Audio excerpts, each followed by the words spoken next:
જિલ્લા પંચાયતની સામાન્ય સભા આચારસંહિતાને લઈને મુલતવી રખાઈ હતી। આગામી સભા 24મી ફેબ્રુઆરીના રોજ મળનાર છે। નવીન કલેક્ટર કચેરી ખાતે જિલ્લા પંચાયતની સામાન્ય સભા મળી હતી, જેમાં જિલ્લા વિકાસ અધિકારી મમતા હિરપરા તથા જિલ્લા પંચાયતના પ્રમુખ ગાયત્રીબા મહેડા તથા ઉપપ્રમુખ અશ્વિનભાઈ પટેલ તથા જિલ્લા પંચાયતના વિપક્ષના નેતા મુબારક પટેલ તથા ડોક્ટર પ્યારે સાહેબ તથા નિલેશ પુરાણી તમામ જિલ્લા પંચાયત સભ્યોની હાજરીમાં જિલ્લા પંચાયતની સામાન્ય સભાનું આયોજન કરવામાં આવ્યું હતું, જેમાં જિલ્લા પંચાયતની સભા મુલતવી રાખવામાં આવી હતી, જેમાં 16 મુદ્દાઓને લઈને સામાન્ય સભાનું આયોજન કરવામાં આવ્યું હતું, જેમાં તાલુકા પંચાયતની પેટા ચૂંટણી હોવાથી આચારસંહિતા હોવાથી સામાન્ય સભા મુલતવી રાખવામાં આવી હતી, જેમાં વધુ માહિતી આપવામાં આવી હતી। આગામી જિલ્લા પંચાયતની સામાન્ય સભા 24/2/2025ના રોજ રાખવામાં આવશે। જિલ્લા પંચાયતની આજે સામાન્ય સભા હતી,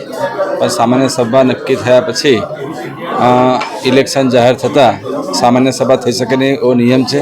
અને આચારસંહિતા હોવાના કારણસર કોઈ નિર્ણય ન લઈ શકાય, એટલા માટે જિલ્લા વિકાસ અધિકારી સાહેબે પ્રમુખશ્રી અને તમામ સભ્યોએ જે સામાન્ય સભા મુલતવી રાખવાનો નિર્ણય લીધો સભામાં એ આવકાર્ય છે અને એમાં એમને સમર્થન આપેલ છે।